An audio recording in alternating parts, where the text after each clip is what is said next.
चलिए आज हम समझने वाले हैं किसके बारे में, निषेचन के बारे में। तो फटाफट शुरू करते हैं। निषेचन किसे कहते हैं, जिसको हम अंग्रेजी में फर्टिलाइजेशन बोलते हैं। निषेचन होता क्या है, बिल्कुल आसान समझिए। दो विपरीत युग्मकों का मिलना क्या कहलाता है, निषेचन कहलाता है। भाई आपने क्या पढ़ा, शुरू करते हैं थोड़ी सी कथा। हमने इस चैप्टर को जब शुरू किया था तो हमने बताया था कि जो हम इस चैप्टर को 3 भागों में डिवाइड करके पढ़ेंगे। पहला हम पढ़ेंगे क्या, निषेचन पूर्व घटना, यानी कि निषेचन से पहले होने वाली घटना को निषेचन पूर्व घटना कहते हैं। जिसमें पहली घटना क्या होती है, युग्मक जनन। युग्मकों का बनना ही युग्मक जनन कहलाता है ना। जिसमें पुष्प का नर भाग हमने देखा, नर भाग में किस तरीके से परागकण बना और मादा भाग में किस तरीके से है ना अंड कोशिका बनी। दो हमने पढ़ लिया। उसके बाद हमने पढ़ा क्या, उसके बाद दूसरी घटना होती है युग्मक स्थानांतरण। निषेचन पूर्व घटना में 2 घटनाएं होती है। पहली होती है युग्मक जनन, यानी कि युग्मकों का बनना ही युग्मक जनन कहलाता है। दूसरा होता है युग्मक स्थानांतरण, युग्मक को अपने स्थान को बदल देना क्या कहलाता है, युग्मक स्थानांतरण कहलाता है। हम जानते हैं कि जो मादा युग्मक होता है वो अचल होती है, यानी कि वो अपने स्थान को नहीं बदल सकती। जबकि जो नर युग्मक होता है वो चल होता है, वो वर्तिकाग्र तक खुद जाएगा। कैसे जाएगा, उस प्रोसेस को हम परागण बोलते हैं। परागण कितने तरीके का होता है, 2 तरीके का, स्वपरागण, परपरागण। स्वपरागण के लाभ हानि हमने पढ़ लिया। एक वीडियो हमने कल पढ़ा या पिछले वीडियो में पढ़ा संकरण के बारे में। संकरण क्या होता है, कृत्रिम संकरण क्या होता है, मानव द्वारा वांछित लक्षणों की प्राप्ति हेतु कराया गया संकरण कृत्रिम संकरण कहलाता है। अगला टॉपिक आपका आया है निषेचन। निषेचन के बाद हम क्या पढ़ेंगे, निषेचन पश्च घटना। तो समझते हैं निषेचन किसे कहते हैं। तो निषेचन किसे कहते हैं भाई मेरे, तो कहेंगे दो विपरीत युग्मकों का मिलना। विपरीत मतलब 2 अलग अलग, अर्थात एक नर एक मादा, 2 विपरीत युग्मकों का मिलना। कैसे मिलेंगे वो हम पढ़ेंगे, टेंशन बिल्कुल मत लीजिए। 2 विपरीत युग्मकों का मिलना क्या कहलाता है, मिलना निषेचन कहलाता है। 2 विपरीत युग्मकों का मिलना निषेचन कहलाता है।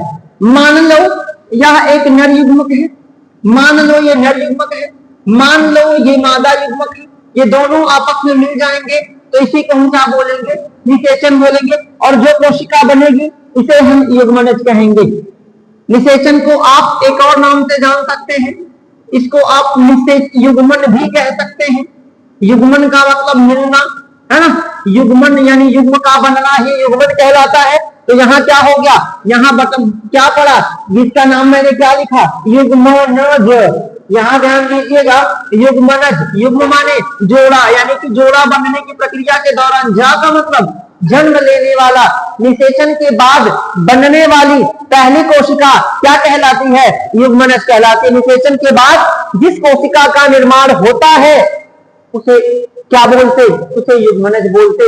सवाल आएगा, इंपॉर्टेंट बनेगा और बनता है, निषेचन की खोज किसने किया था, है ना।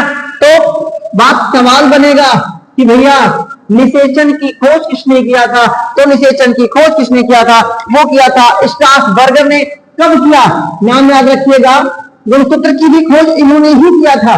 निषेचन की खोज किसने किया था, तो उनका नाम था स्ट्रासबर्गर ने। किसने, स्ट्रासबर्गर ने। कब किया, 1884। ये बहुविकल्पी का कई बार पूछा हुआ सवाल है। हाँ, स्ट्रासबर्गर में थोड़ा एक्स्ट्रा नॉलेज रखिएगा, इन्होंने ही किसी की खोज किया था। तो गुणसूत्र की भी खोज किसने किया था, स्ट्रासबर्गर ने। आपकी बुक में कहीं कहीं मिल जाता है वाल्डेयर, तो याद रखिएगा वाल्डेयर ने गुणसूत्र को नाम दिया था 1888 में। गुणसूत्र की खोज किसने किया था, तो स्ट्रासबर्गर ने किया था। हालांकि हम वो नहीं पढ़ रहे, हमें समझना है निषेचन किसे कहते हैं। तो 2 विपरीत युग्मकों का मिलना क्या कहलाता है, निषेचन कहलाता है। और निषेचन की खोज किसने किया था, स्ट्रासबर्गर ने किया था। कब किया था, 1884 में। अब निषेचन की कुछ विधियां होती हैं, निषेचन की विधियां है ना। अब समझेंगे बेटा, निषेचन की विधियां कैसे होती, क्या डायरेक्ट निषेचन में, बिल्कुल नहीं। तो निषेचन के लिए कुछ विधियां, कुछ प्रोसीजर कार्य करते हैं, जिसमें नंबर 1 क्या आएगा, तो पहला आएगा परागण के बाद क्या होता है, तो परागण के बाद पहली घटना होती है परागकण का वर्तिकाग्र पर अंकुरण। तो पहली हेडिंग हो जाएगी परागकण का वर्तिकाग्र पर अंकुरण, वर्तिकाग्र पर अंकुरण है ना भाई मेरे, आ जाओ। अंकुरण का मतलब क्या है, देखो समझो। अगर ये परागकण है, सॉरी, अब अगर पॉलिनेशन परागण के बाद परागकण यदि वर्तिकाग्र पर आता तो यहां पे आप जानते हैं कौन सा अम्ल पाया जाता, मैलिक अम्ल, जो कि मैं आपको पहले ही पढ़ा चुका हूं। बिल्कुल, परागकण जब वर्तिकाग्र पर आता है तो मैलिक अम्ल की उपस्थिति में क्या हो जाता है, मैलिक अम्ल की उपस्थिति में परागकण क्या हो जाता है, अंकुरित हो जाता है।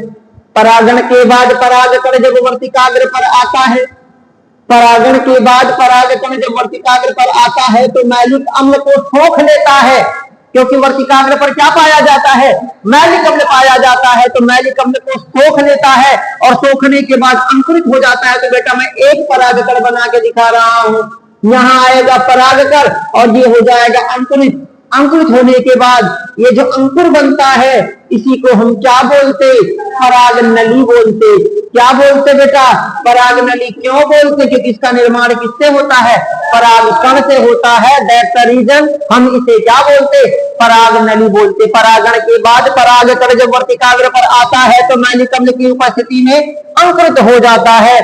अब एक सवाल यही अगर मैं आपसे पूछ लूं कि चलो बेटा बताओ, चलो बता दो, परागनली को किसने पहली बार देखा था, है ना। तो परागनली की खोज किसने किया था, तो वो किया था जीबी एमीसी ने। जीबी एमीसी ने पहली बार किसको देखा था, है ना। परागनली की खोज किसने किया था, तो वो किया था जीबी एमीसी ने। सन की बात करें तो वो 1842 में जीबी एमीसी ने किया था। एक सवाल और बनेगा, एक सवाल बनेगा कि क्या सभी पौधों में एक ही परागनली बनती है, तो कहेंगे नहीं सर, कुछ पौधों में एक परागनली बनती है, तो जिसमें एक बनती है उसे एक नलकीय कहते हैं, और जिसमें दो बनती है उसे हम बहु नल नलिकीय कहते हैं। यानी कि जिस कुछ पौधों में जो परागकण होता है उससे एक परागनलिका का निर्माण होता है, उसे एक नलकीय पुष्प कहते हैं। नलकीय का मतलब एक नली बन रही है, नली का मतलब कौन नली, पराग नली। अगर पुष्प में एक पराग नली बन रही है तो उसे एक नलकीय पुष्प कहेंगे, और बहुत बन रहा है तो इसे हम क्या बोलेंगे, बहुनलकीय कहेंगे। ये पहला प्रोसीजर है। निषेचन डायरेक्ट नहीं होता, परागण होता है, परागण के बाद परागकण वर्तिकाग्र पर आता है, जहां पे मैलिक अम्ल पाया जाता है, उसको सोख कर ये अंकुरित हो जाता है और किसका निर्माण करता है, और निर्माण किसका करता है, और निर्माण करता है परागनली का। परागनली की खोज किसने किया हुआ था, तो हमने बता दिया परागनली की खोज किसने किया था, जीबी एमीसी ने किया हुआ था 1842 में, 1842 में किया था। ये याद रखिए, ये सारे सवाल बेटा इंपॉर्टेंट हैं क्योंकि ये प्रीवियस ईयर में आपके रिपीट होते हैं, पूछे जाते हैं। ये भी याद रखिएगा कि निषेचन की खोज किसने किया था और परागनली को किसने देखा था, तो जीबी एमीसी ने देखा था। आप प्रीवियस ईयर उठाइएगा या अपनी बुक होगी उसका अभ्यास वाला प्रश्न देखेंगे, वहां भी ये सवाल आपको देखने को मिलेंगे। दूसरी प्रक्रिया क्या है, दूसरा क्या होता है, तो भैया होता है पराग स्त्रीकेसर संकर्षण। पराग स्त्रीकेसर संकर्षण कहेंगे, पराग स्त्रीकेसर संकर्षण। पराग का मतलब परागकण, स्त्रीकेसर का मतलब स्त्रीकेसर मादा वाले भाग का, संकर्षण यानी आकर्षित करना। देखो अब आपने, मैंने अभी तो बता दिया कि भैया परागकण वर्तिकाग्र पर आता है तो मैलिक अम्ल की उपस्थिति में अंकुरित होकर परागनली का निर्माण कर देता है, लेकिन ऐसा सब में थोड़ी है। अब अगर मान लो ये कोई वर्तिकाग्र है यानी कि ये स्त्रीकेसर है, इसके ऊपर क्या किसी भी पादप का परागकण आएगा तो वो उसको अंकुरित कर देगा, बिल्कुल नहीं। मैंने आपको बताया है वर्तिकाग्र को हम क्या कहते हैं, वर्तिकाग्र को कहा जाता है परागकण का अवतरण मंच।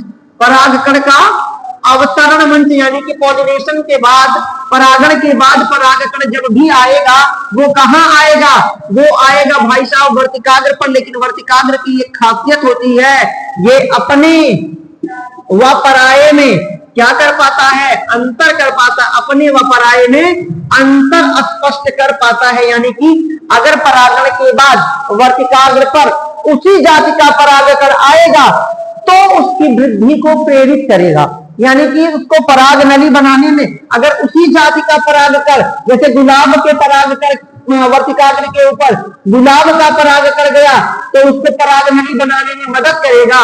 लेकिन अगर दूसरी जाति का गुलाब के ऊपर गेंदा का परागकण चला गया तो क्या होगा, वो उसकी वृद्धि को क्या कर देगा, अवरुद्ध कर देगा। यानी कि परागण के बाद परागकण जब वर्तिकाग्र पर पहुंचता है, यदि वह उसी जाति का है तो वह उसकी वृद्धि को प्रेरित करेगा, लेकिन अगर दूसरी जाति का है तो उसको क्या कर देगा, अस्वीकार कर देगा, उसको वृद्धि नहीं करने देगा।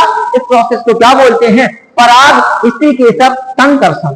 दो विधियां हमने समझ लिया। निषेचन डायरेक्ट नहीं होता, सबसे पहले क्या होता, दो युग्मक है तो पहले मिलना पड़ेगा भाई मेरे। लेकिन कैसे मिलेंगे, क्या डायरेक्ट मिल जाएंगे, नहीं। पहला प्रोसीजर क्या होता है, परागकण आएगा वर्तिकाग्र पर, मैलिकम्ल को सोख के अंकुरित हो जाएगा, बात खत्म। लेकिन क्या सभी परागकण किसी भी वर्तिकाग्र के ऊपर जाके अंकुरित हो जाएंगे, नहीं। उस पर पाया जाता है विशेष प्रकार का रसायन। अगर उसी जाति का परागकण है तो उसकी वृद्धि को क्या करेगा, उसकी वृद्धि को, है ना, उसको वृद्धि करने देगा। लेकिन अगर दूसरी जाति का है तो उसको वृद्धि नहीं करने देगा। अब समझो, ये है मोस्ट इंपॉर्टेंट जो अभी बताने जा रहा हूं, पराग नली का बीजांड में प्रवेश। मोस्ट इंपॉर्टेंट सवाल बनते हैं यहां से, बीजांड में प्रवेश होता क्या है बेटा, आराम से समझो, है ना। देखो, अगर आपने पढ़ा होगा या आपने बीजांड की संरचना पढ़ा होगा तो ध्यान से देखो, मैं यहां समझा रहा हूं फिगर, मैं इसको दोबारा, इसको 2-3 बार समझाना है मुझे, क्योंकि ये बहुत यही नहीं, दोहरा निषेचन जब आगे आप पढ़ेंगे तो भी इस फिगर की आवश्यकता पड़ेगी।